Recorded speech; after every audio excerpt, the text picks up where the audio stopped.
Hey everybody, welcome to April 9th, 2026. Yes, we've made it this far. And we're going to take a look at Bitcoin. That's what we do. Um, well, like I said, Bitcoin's in a larger time frame sideways trading range. It's February 7th. Multiple leg counts down. If you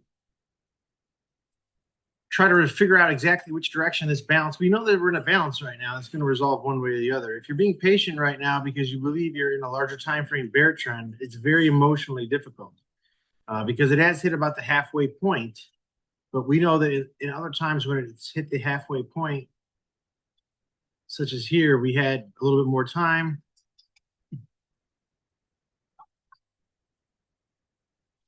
And that, brings some concern to just ape into this when we could be potentially mirroring what happened here, But like I said, until this market structure is invalidated, that theory is still intact, although it is emotionally difficult. If we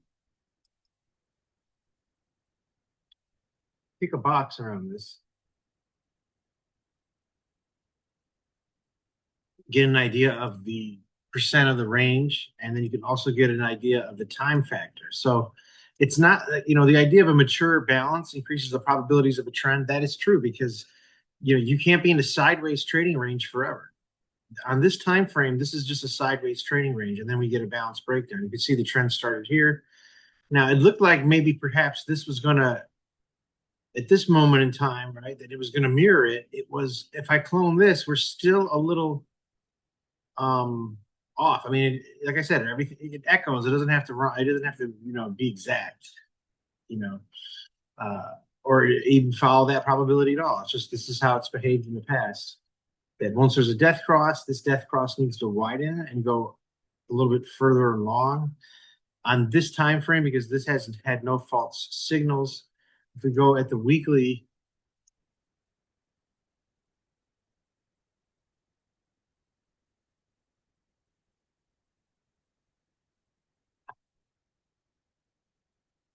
right? Since we rotated off here, this pinch actually, which I thought might actually cross, actually has rebounded up. And this seems to be like a zero line reject setup, which had some momentum off on this weekly on this area. It follows this trend line. So yeah, it seems like we might go another possible, we could be in a situation where we might be actually testing a higher high or around the highs again. Because if we mirror this how it's behaved in the past, this maturity balance, we haven't maxed it out yet on the weekly. Take a look at that.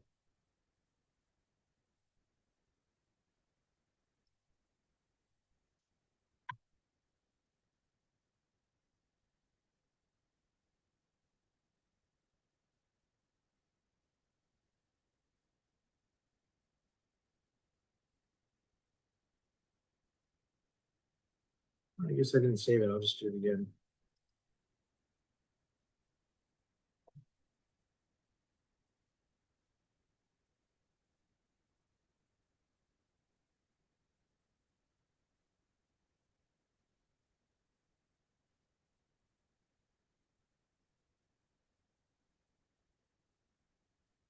Okay, yeah, it's this chart I wanted. So even on this 3-day time frame, if we clone this, it still has the potential to be a little bit, you know, it's not like it's starting too soon or too late because there's basically a principle. The greater this goes sideways, the greater the trend that can resolve from it. So just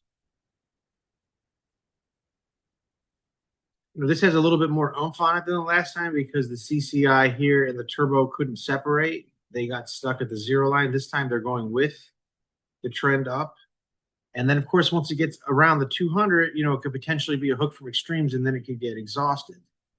But, you know, right now the momentum is stronger than the last breakout attempt. And, a move up, if this theory is going to be correct and we get another breakout attempt and then we get another false breakout attempt and then we start to break down, that would take us more towards, the first end of first, second week of May, which would sort of be more in alignment with how long these balances tend and this Bitcoin time cycle chart, where maybe this is where the trend becomes more obvious.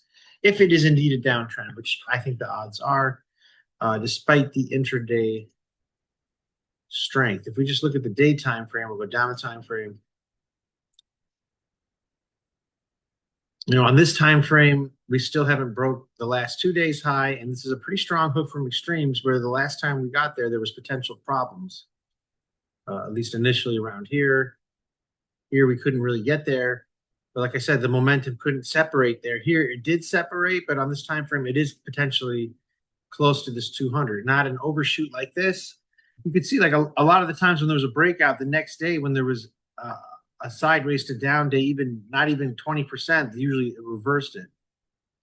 This time, making another attempt. Like I said, there's no rhyme or reason why, other than this balance is more mature and that anything can happen in the market. It's just why this burns people out, because they're like, oh my God, they expect just, the principle that previous market behavior influences future market behavior is at hand. And these probabilities become more relevant over a large sample size. They don't necessarily mean anything right now.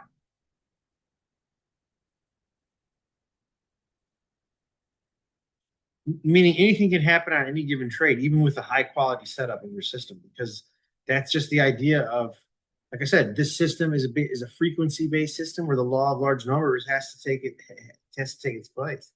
That's why like the world's greatest poker players play a lot of different hands. They don't just play like 1 or 2 games a year. So very difficult time in the market. Absolutely emotionally very difficult, because these swings are very significant and they look like upturns, but then you zoom out, you realize, oh man, we're still potentially in this major downtrend where basically the big picture bias is still down. If we just look at what's happened in the last 1 to 4 months, the last couple of days has been bullish, so that's the short-term bias, and then the last couple of weeks has been sideways. So we don't have time frame alignment, so it's very confusing in terms of like where you think the bias might go. Just for now, I kind of moved some of the stuff out of the way, but if we just look at zooming out since October 5th, so now we're in a bearish market, right? We've had multiple leg counts down, and this obviously was a false breakout pattern where this could potentially be that too, but we never know.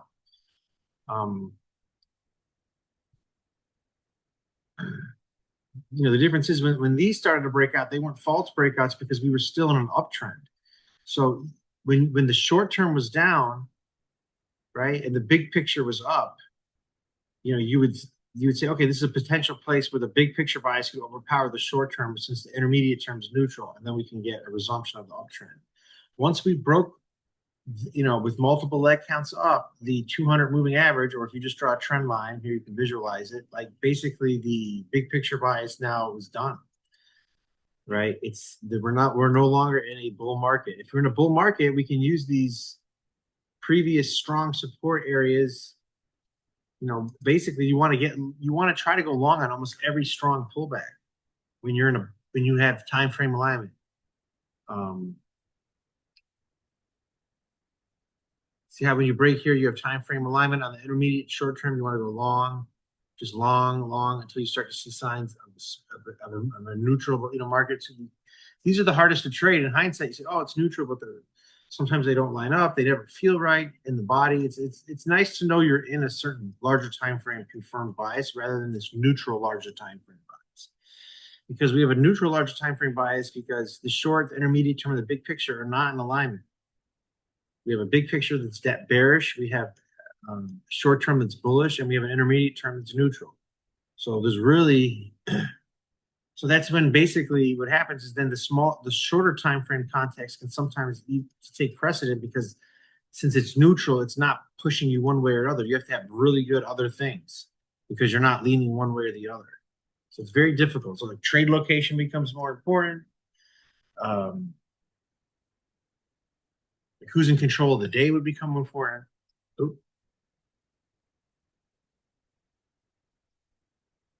Obviously, we can adjust this zone, which overshot yesterday. But even on a day like this, this was around 10:15. we had a strong in about from about 10:30 up until 12, like an hour and a half, we had a very strong move that took out a lot of data from around 75 to 72.49. If we look at the ATR, that's 2400. And if we go from 75 to 72.5, I mean, that's, you know what I mean? Like we've, in such a short amount of time, you've gone almost 90% of the range. You know what I mean? So the idea is that if you were going to short up here, let's say you readjusted your zone from last night, you did something like this, you know, you would short on the zone with the idea that the uh, the bulls are in control on the day so far, so you've got a tradable reaction. High odds for a tradable reaction.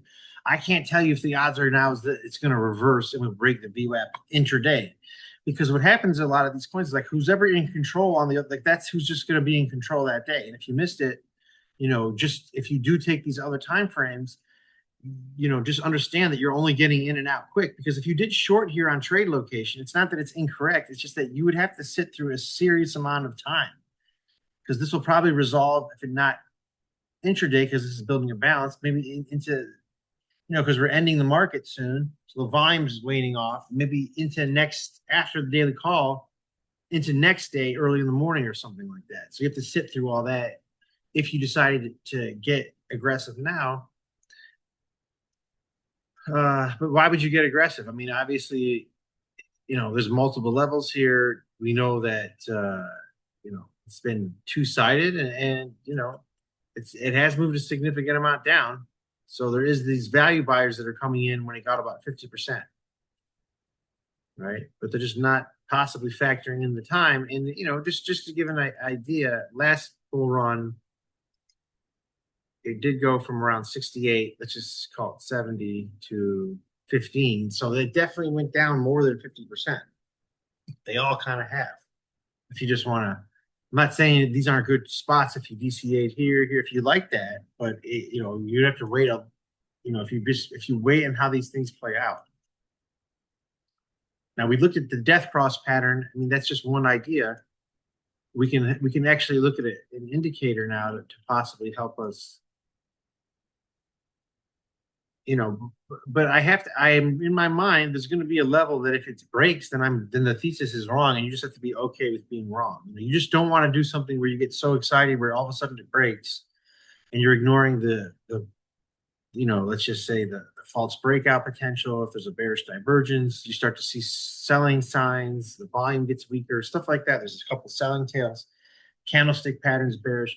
So you don't want to just get caught on that because you missed out. So there's, the patience of a confirmed breakout would be you build market structure above the balance with some time into it. Like you win, you pull back holds, there's another pullback. It's building structure, because you don't want to just get in at every high because everyone's failed so far.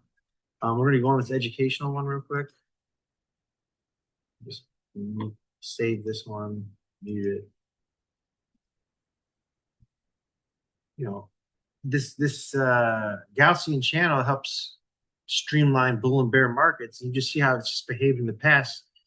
There's obviously been strong bulls, and then for every action is an equal and opposite reaction, and there needs to be a time factor. I mean, this barely is getting started. You might say, well, man, it went down so fast. Maybe this time is going to be a V recovery. Well, I mean, this time after a double top, it went down really fast too, just on the first sliver. The first sliver might be up here, right when it was right where we are, comparably with less time. As this is making a new high, this is starting to turn red. Now we're trying to make a new high, and it's starting to turn red. So it hasn't really kind of, if we just go back and look at how it's behaved, okay, so that was that bull run. Here's this one, strong green. It was more than a little sliver. Even though this did hold, like this 200 did hold on that weekly. It held there. Right. On this bull run, it did break it, so it built structure below it. This one, it's holding it, but it was holding above it at 1.2 here. So yeah, just seeing how this plays out, because this is suggesting it's going to take a little bit more time. I don't want to just get married to any one idea, because anything can happen. But if we just look at the momentum, I mean, this is what's cool about this indicator. This indicator is turning red. It won't even let you see this as a green candle. it's like a diminished red to let you know, hey, there's still a lot of higher time frame bearish things in terms of what we're doing. Don't get, even though these swings are insane. If you're a swing trader, you're making a lot of money on a lot of these swings. If you really bought here and you get savvy now to take at least 75 to 80, maybe even 100% off, because you just don't, you know, it's going to be a false breakout. But if you want to leave a runner on, maybe, you know. But I mean, if you look at the weekly time frame, we have a very strong inverse zero line reject. This is insane right now. I mean, the last time we had that, right, we went up here, and then we had the false breakout pattern the following week. And you know, now we are here, and you know, getting towards a similar level where the CCI cannot cross the turbo line, and the I'm sorry, CCI cannot cross the zero line, but the turbo can. So the momentum is suspect at best. Even though intraday, this has been a very strong buying day. You just look at the performance of them, and you definitely don't want to be on the wrong side of the market today. If you just look at the intraday, but that's why even as day traders, we're always thinking about the larger time frame idea is top down, and we incorporate that into the system as well because you don't just want to get caught up on one thing. So we're just going to X this education out without saving.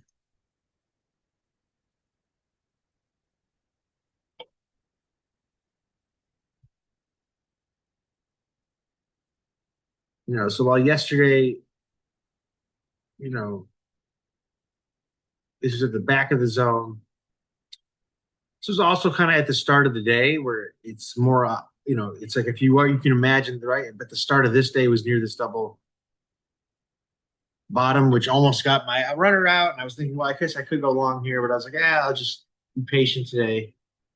Let's just see if we'll just keep a runner in. But you know, this is as you get better with the system, you understand like this was a double top, and this was actually a true double bottom. This was actually not a double top. Even you know, a double top in the system implies that in intraday it makes a double top. This was still yesterday, but it was such a strong pullback, and we know in principle that after you have a prior momentum, after you have a pure trend day, you have less odds to then pull back and then have another super strong trend day. You'll do up and then most likely consolidate. And that idea is independent of the fact that from these two lines, we had a zone. So it was happening near a resistance zone. So that was good. Now this one is pulled back and is opposite since, you know, about 10:30, like the bulls have taken control of this day, easily broke the high, have not broke yesterday's high and the previous day's high. So now this zone is technically stronger than when this happened. When this happened on first test, right? This zone was strong because it wasn't just this yesterday's high. If you go back in time, you can see what it was. Right? Kind of the top of this, touching there. It probably shows up better not on a 4-hour chart, but you can pencil these in and go back. But now that we have yesterday's high, we have another day at confluence. So it has like another overlap. In the zone idea of confluence, you want overlap based on real market structure. So, you know, this adds to it. And I'm not saying that, oh, now this, you should automatically short this because, you know, what are some odds that are against it? Well, the other markets are bullish. You have, when this broke up here, it wasn't a sideways day anymore. That was sustained momentum. So you have that against you. You have sustained momentum. The larger time frame bias is neutral because it's just back and forth right now. Really, they're not alignment until we get confirmation one way or the other. So that's not even a factor right now. It's not a major zone, but it does have some confluence. The time of day isn't great for it. Today's bias is against it, but the trade location is for it, and you have another. So the ATR is for it too because it's almost maxed out. It went straight line into it. And after you go trend, the most likely you do is sideways. It's like even on this time frame, like you made a trend, then you start to go sideways. You made a trend, then you'll start to go sideways. But this was a smaller trend, so this will be a smaller sideways. Then this was a bigger trend, so this will go longer that way, right? That's the principle of this trends. All trends end in balances. All balances end in trend. They influence each other. Obviously, the trend idea is magnitude of move. And then the balance idea is mature balance, like how much time it spends, and those affect the odds that we're going to have a trend day or not. when you add in, if you add in the factors of a trend day, pre-market factors, you would be looking at those things. Like one of the pre-market factors that increases the odds for a trend is if you start a strong move from a high volume node, like a VPOP. So let's see here. Oop. I have to readjust this. Let's see why this. Yeah, there we go. See, I knew I did it right. So that you can see, like when we went up here, when we pulled back into it, at that point it becomes support again. When we were sort of just around, it's not support you can really trust, but when it starts to move from it, then it increases the odds of the trend, and it's a mature balance. But you see how when the balance wasn't mature, there was strong trends out of it, but then you get into this larger time frame bearishness at this point because this wasn't mature enough. Now that this is mature enough, right? These time frames are now sideways because this has been like from February 5th till now. So it's like been like 3 months. So like that's a strong neutral larger time frame bias. Yes, if we go 5 to 6 months to 7 months up into here, that's when sometimes I'll mark the big picture bias neutral bearish. But it's really the big picture bias has been neutral because this has pretty much been about 4 months now, or 3 months, which is fine. 4 months, you could even say neutral bearish. The short term is up, and then the intermediate term, which is the last few weeks, is just neutral. So you have like neutral bearish, neutral, and bullish, not really aligned either way, because for a time frame alignment, either the short term and the intermediate have to be the same direction, or the intermediate and the big picture have to be the same direction. Then if they're the same direction, then the larger time frame bias, which is the synthesis of those, becomes either bullish or bearish, which then adds weight to a short or a long. That's the idea. So we don't have that. So that's why sometimes smaller time. That's why since we didn't have that, when this came up here and you started to see as this pulled back, you started to see a buying tail, a selling tail, and that the larger time frame bias isn't one way or the other. Then like a smaller time frame idea of prior momentum being up, then it becomes sideways today at a zone. And after you see an intraday selling tail go down a little bit, you don't want to do it here and be that scared. But just like you could, but actually the back of the zone does have the best odds of reaction. You know what I mean? If you really just drew this at the back of the zone and just got in here, stopped into the next zone, it's pretty tight. Then you get to move down into here, stop and break even. Now today, because the way that we got there today is actually more bullish, like I said, because this started at 9:30, where you could get a move down, and this was the move going into it. It's like who controls the day really is effect. But remember, this was a day that broke to both sides of the overnight. This is a day that could do that if it fails, but it's a lot stronger than yesterday. So you might want to wait. Also, other markets are confirming it. Take a look at Ethereum. Ethereum a little weaker, hasn't even tested its highs. Let's say for some reason you were really bearish in Ethereum. You're like, oh, I can't wait to short when this starts to do this, but it's not at this high. But then Bitcoin is at the high. You can use that as a zone link to get in early in Ethereum. If for some reason you did your analysis and you were really bearish, I don't know. I'm not doing analysis on anything but Bitcoin because it's that difficult. Yeah, so just basically do nothing for now. But trade location wise, we are building a top. It's late in the day. It hasn't really even affected this zone. You can see the volume did get expanded. You see how we made that last move into it? That's when the volume got exhausted. That was a sign that we weren't just going to go another leg up. But at the same time, when you break the high of the day on strength, now the intraday bias, which is a category, is not necessarily going to say, oh, I can't wait for this thing to reverse in the day.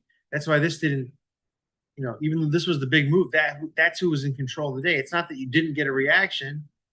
It's just that this was such a strong move intraday that was in control of the day. I'm not surprised we got another move out. Once I saw this, I probably was like, oh, I should just get rid of that runner and go long. I did have that impulse to do that, which was probably the correct move to do.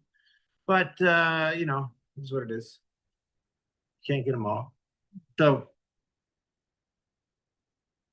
I mean, this is a zone here. It's so weak, I haven't drawn it. It's basically the zone would be today's low. So as it came down, that's a double bottom. This is okay. It's a pullback. It's not like you got to drop, but that's kind of what you would do. I just was like, okay, this is a better zone. But since it's held, you can kind of understand why this is, it's one of those key reference areas that I listed. And the idea of, the double bottom. So, if the impulse was to get rid of the runner and go long, that would have been a nice, you can see how if you just had that flippant personality, this system doesn't, basically I'm fading, getting, going against the price on non-trending days, which I had this one as non-trending as well. And then getting on board the trend day, like on trend day. So you wouldn't, on this day, it's a high volume node and you see the higher highs and higher lows from 11 onward, the volume is there. You don't say, I can't wait to fade this key reference area. You're like, no, now I know it's a trend day. I don't fade against that. You might even like might even been volatility contraction. I think that was on Tuesday. I mean, there might even been one on Sunday. On Easter, I said a trend was coming right when it was like right here, and then we got this one. I was betting on it going down, but truly there was a lot of probabilities on both sides. So it's like you kind of have to at that point, there's going to be a trend. You then it breaks out. Then it's like you want to wait for the confirmed pullback, which on the next day you're testing the breakout spot again, and then that's sort of the confirmed technical way to do it. But it's like I said, it's been not the easiest. Now, as we're coming up into here, this is going to need a lot more momentum to break that, because if we go on the daily real quick,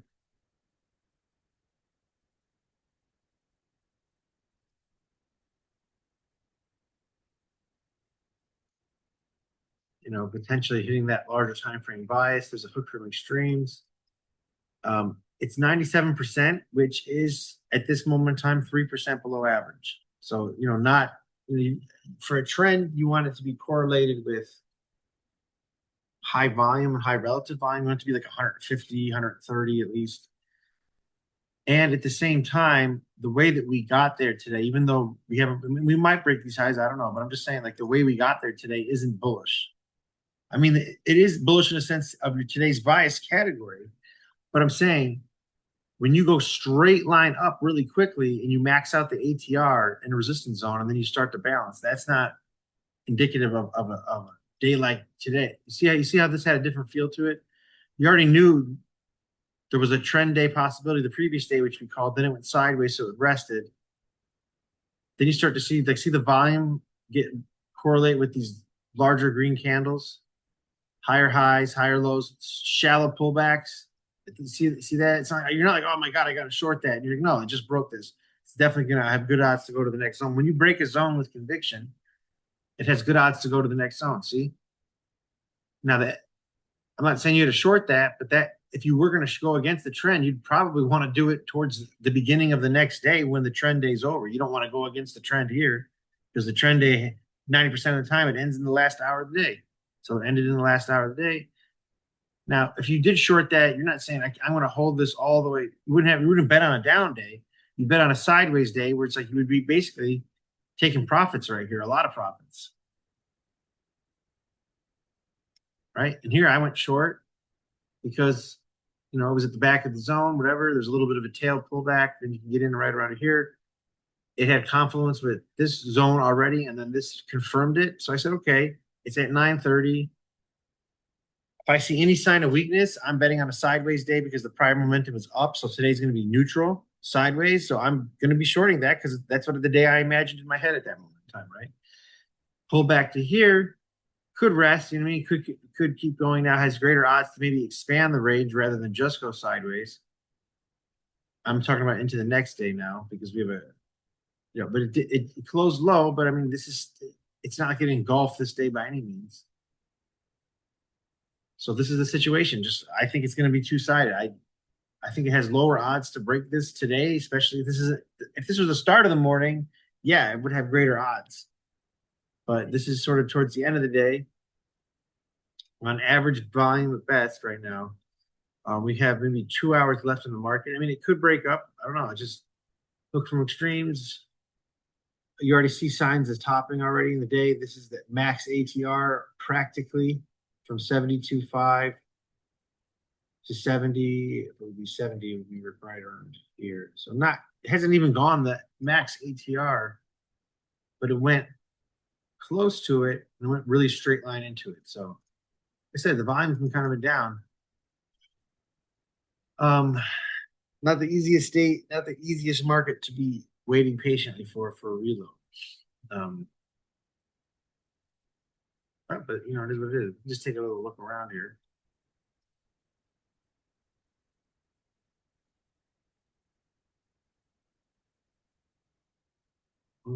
Yeah, well, that didn't pan out. Yeah, I mean, you just have to be okay with being wrong. You know, there was a little bit of harmony with how it was behaving around this moving average, but it broke the other way. You know, just is what it is. So now we have to readjust this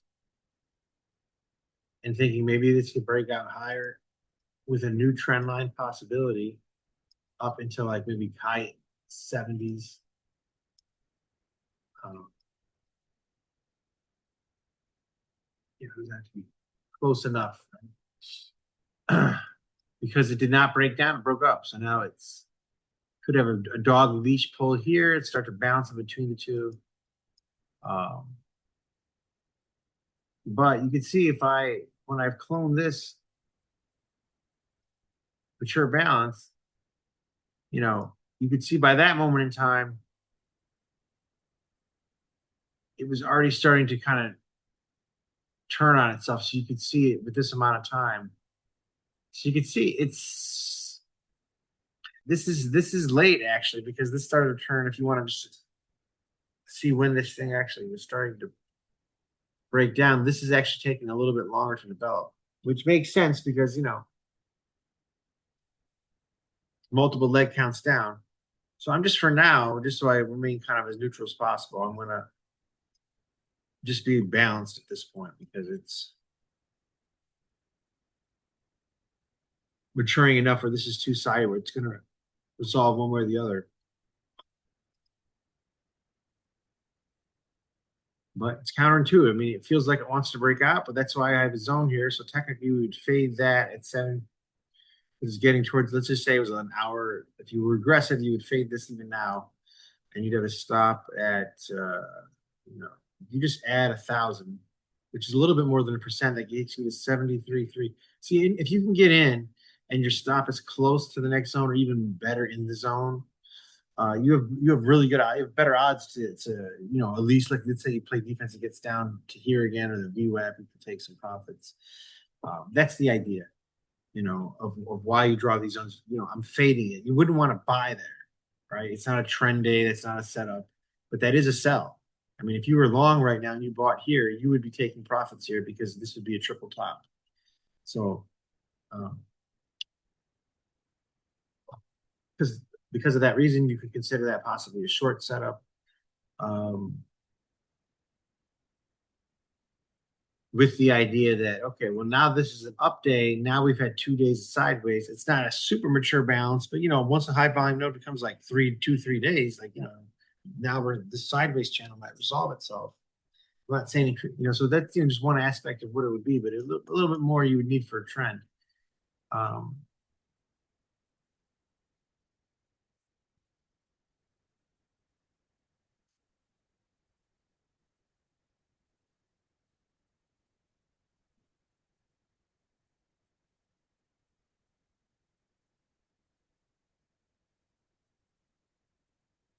yeah, tough market, tough market. Not a lot of signals are aligned with you know strong bias because of how two-sided it's been. That's why it's harder to trade because every move is getting faded right now on both sides. But you know, like I said, it's like even this intraday low was a fade. It's like, oh, I really want to stress myself out. You know what I mean? Even though I was sitting, I was like, you know, let's just hold a runner and see if we get a breakdown. There is some of that runner idea, but the idea when I made that decision, I was like, well, you know, this the odd thing can happen, but every time we've had a strong move up, which this is a strong move up, and then the next day was some type of a close of a red, even the spinning top, there was a sideways down day. So I had that marked sideways down for candlestick pattern. So that you know that obviously with obviously a hook close enough hook from extreme where it's more of a sell on the CCI. Not quite at this, but this is some horizontal resistance, just things like that. That if you start to see top building, you know, it wouldn't have been incorrect if because there's a zone here, but you could wait for something a little bit more confirmed once we get a resolution of where we are in a larger time frame buys. Like I said, if we get one more leg down, which is historically has happened, and it's in alignment with the time cycle, then I'm going to flip my large time frame buys uh, more towards the bulls. It's just going to be reloads, more longs. But until then, um, I I got to caution against that because we got to do the intuitive thing. That's why no one wants to trade in this environment because a lot of the moves are getting faded and it just doesn't feel right. So it's kind of where we've been. Yeah, I guess I'll open it up right now. Does anyone have any trade questions? Trading related questions?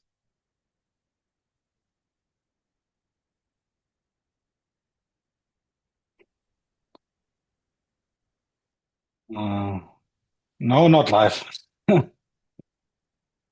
Yeah, it's a Not challenging. now currently. Thanks.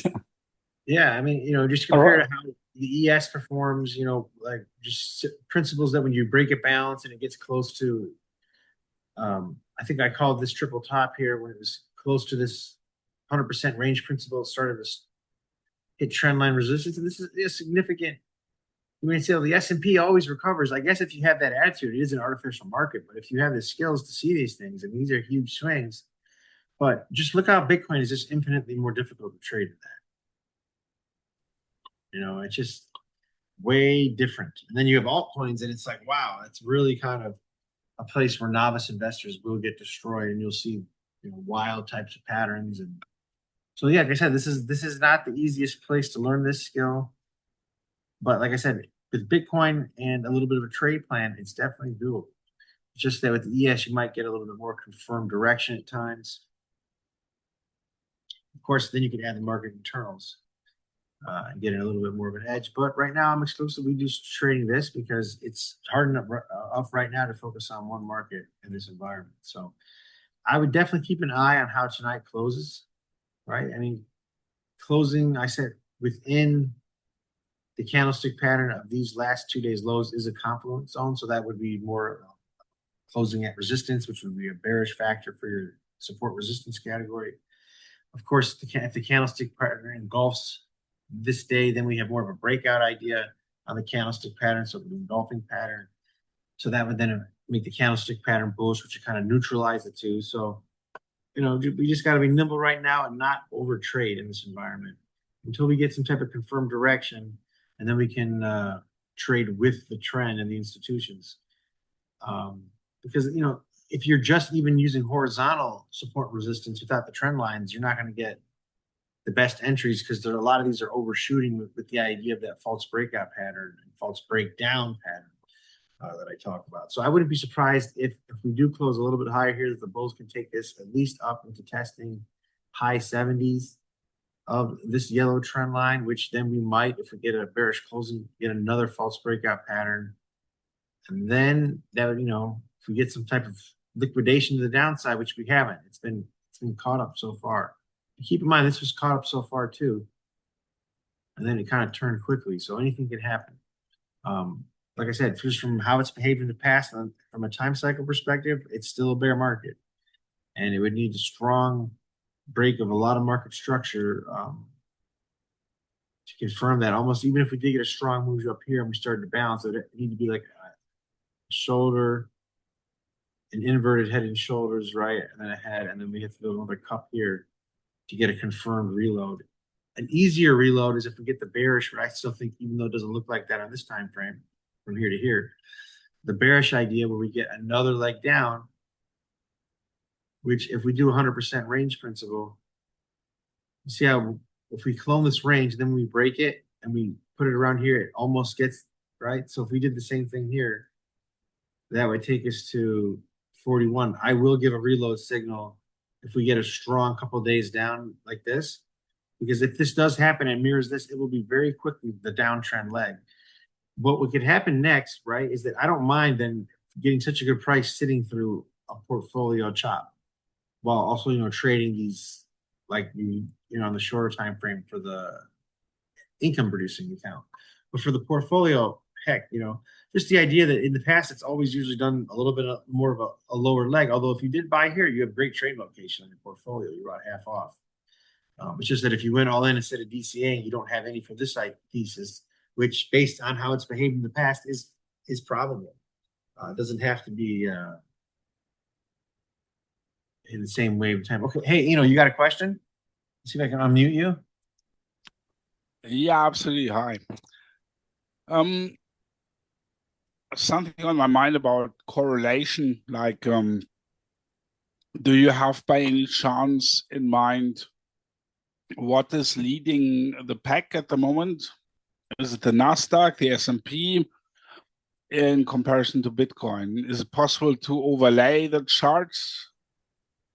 I mean, I could overlay some of them, with that layout setup. But I mean, obviously precious metals have been performing really well. Once it went exponential, no one really wanted to sell when it was peaking. But if once you see something like this, it's like you took out so much data, it's better off selling on any pop up. As you can see, I was warning people that these would be, the start of the bear. These would be the false. Like once you see this, the larger time frame bias becomes down, and these become false breakout patterns. Whereas these are more breakout patterns, and you want to get in on the pullback. Here you want to maybe fade the breakout. It's and as an investor, you'd want to get out. So that's what I think is, they've been the real winners, gold and silver especially, and in strong moves off them, like holding this 200 is possibility the gold could continue, although obviously it's in a breaking this 50. We're in a different phase now, as you can see, at least sideways phase. So I wouldn't get aggressive up here. Most likely we would probably come down and do another double bottom or something. As far as these more riskier bets, in terms of sweet, I mean, it's at a really good price if you believe it'll get to 5. I posted something in the channel about a new. It's going to be listed on some type of futures trading on a major normal exchange that has stocks and things. So you just have to take a look at it. That it's, there's some decent possibilities that it's going to be integrated. I mean, the guy that I don't want to get into these because this hype. He's like, oh, it's going to flip Ethereum. Yeah, you know what?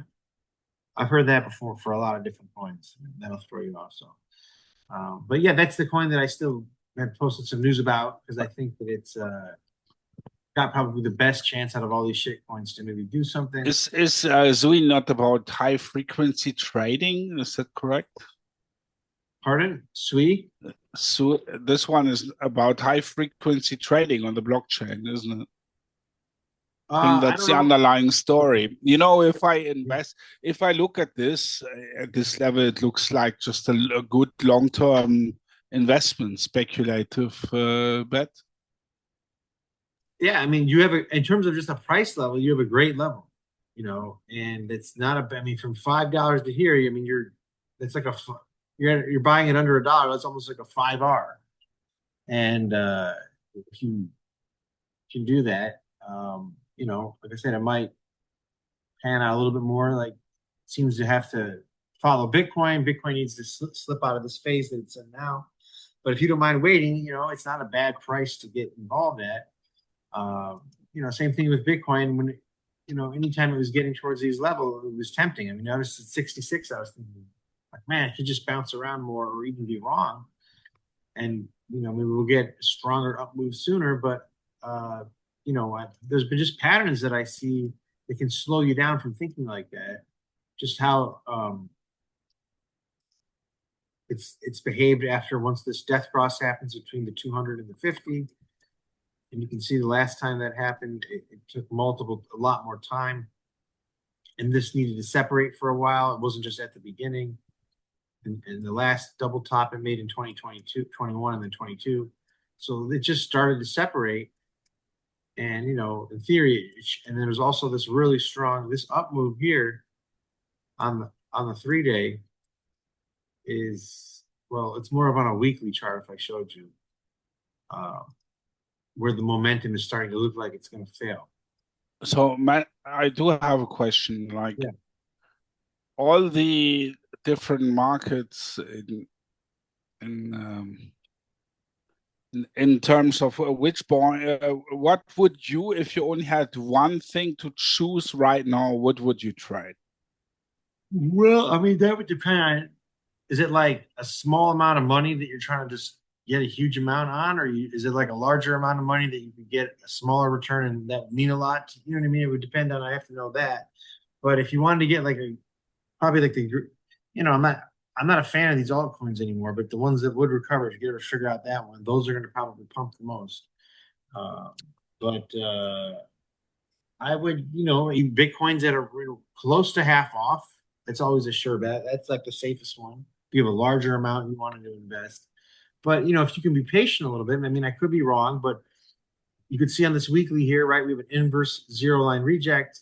It's in the context, like I said, of that death cross. Here's another death cross between two different moving averages uh, that has in the past, right? We had death cross when there was multiple more legs down and then a lot more time, and then the slow one. I'm sorry, yeah, the fast one needed to dip under, and the slow one needed to go higher, and it needed to separate, and it hasn't had that separation yet. It needs to play it out. But I said like this move is supported with the RSI, and that's always lagging, but it's not supported with this one, which is actually very, very good at trying finding these fake momentum, sustained momentum. This is not the pattern you'd want on this CCI for a move that's like this. You don't want that. That's called an inverse zero line reject. That's actually a bearish reversal setup coming up on that time frame for the weekly. Now, obviously, on the daily, which would be today, there's other factors. Like the bulls are obviously in control of the day, and if you do go on the daily,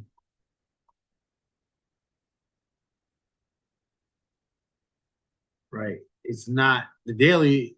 This is actually going with it. It's not. So the weekly inverse zero line reject may be more important towards the end of this week, towards Sunday. We'll see how it closes. But as a daily, this is not an inverse zero line reject because both the CCI and the turbo are over the zero line, but they're not overextended at the 200 or near the 200 yet. So it's going with the momentum. So that's why shorting would be riskier today than yesterday's, which did work out. There was a short setup in the channel that worked out because of just how the price is behaving, how it's got there, how the other markets are very bullish. We could go on the lower time, and then if you want to just see an indicator that'll help you visualize that, you would go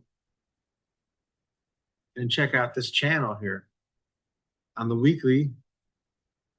And same thing, we had a double top, and then we broke the Gaussian channel, and sideways, had a little bit of red, and then had a little bit of red, and then we had another strong one, and then it was a lot of red. So this red bear market has to mature because we had a strong bull, and that's how it's behaved in Bitcoin's entirety, where we have a strong green and then a red. If it just starts going up now, this would be the shortest bear market we've ever had in terms of this Gaussian channel indicator, and it's also in alignment with the death cross pattern on the 3 day and on the weekly that I showed you. So those are the higher time frame, like secret patterns that are helping me see even a bigger picture potential for why the bears we're still in a bear market that needs to go sideways. It needs to go down again and then sideways, and then we'll start to reload before it goes up. That's why I'm betting on that. But anything can happen. That's trading. I don't really know what's going to happen. I just know that this is not a strong momentum. This is a bearish momentum setup here, as this is trying to make a high. And this indicator is cool because now that it has confirmed red, even though this is green on the other chart, it won't even let you see this as green. That's the idea, that it kind of helps you see these larger time frame trends, because emotionally, right, when you're swinging from 61 and the high on this week was like 76, I mean, that's a significant, it's more than 10, it's like 20%. So that's gonna make you feel, oh my God, this thing went up 10, 20, 30%, whatever percent, close to 30. I know, and then you get tempted at the breakout, and then it becomes a false breakout, and then you're, oh man, like that's what happened here. Because that's when I said, hey, the bear market's confirmed done. Because once this broke the Gaussian channel, this meridian line, that confirms that you broke that you are not in a bull market anymore, right? Because it broke that. I mean, if you saw the double top, that should have been enough. Because this was the bull up market. Now you've been in a very volatile sideways market. Here's a double top. But if you needed confirmation, you broke this, come up here, you'd sell because you broke this. Now it's acting as resistance, and then it has a strong red move down. And that's exactly what happened here. It came down here, broke it, came up here, sell there, boom down. Needs to go sideways, but it hasn't matured like this one. It just started red, so that's what's kind of making me say, hold your horses, guys. This could be a little bit longer than we planned. And like I said, it's also in alignment with other time cycle factors that I've decoded here. For example,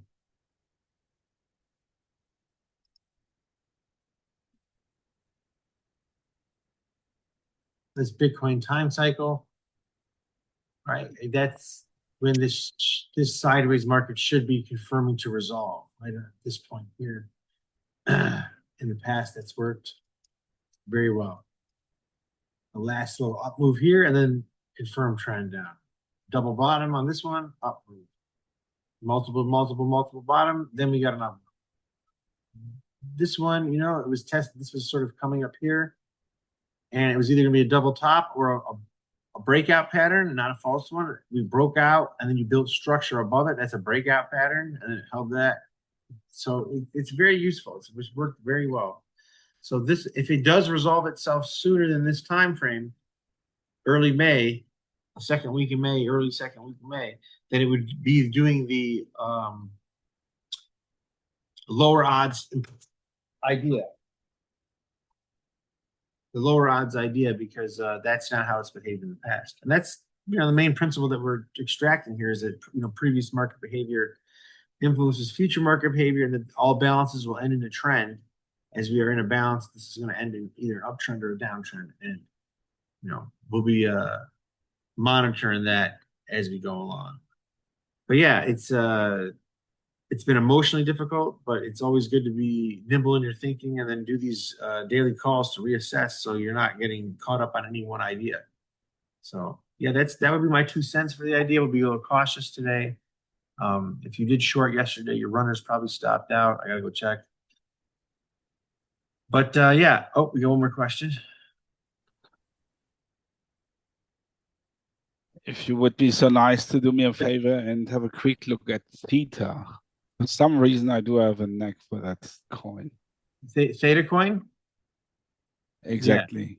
Yeah. Did you see what I posted in the chat? You don't have to talk about it live, but there was some insider info if you're interested about it. Sure, I will look it up in your channel. Yeah. Yeah. Because it's being recorded, I don't want to talk about it, but I posted it either today or yes, I think it was yesterday I did. So here's Theta. I mean, just completely destroyed. What can you say? It's at one of its lowest levels ever. I mean, this thing got to $16 and it's at 17 cents. So obviously, if you think this is a big deal, I mean, basically, it's being used right now as an AI agent with one of the largest Asian conglomerate companies right now. It's not really announced yet. You can go and see the thread and who I'm talking to about it. But even I asked him today, I said, they're working it. I understand that, but I'm just confused how this turns into monetization. And he was like, the founder of this company, Mitch, is making a lot of money from this. We're trying to, he gets paid. I'm thinking, yeah, but how does that help us data investors? He's like, yeah, you guys are getting screwed. So maybe he'll go back and buy some as this grows. I know it's being used in a lot of AI-driven courses at universities like Syracuse University and some bigger in Asia and UK. So, but yeah, I mean, like I said,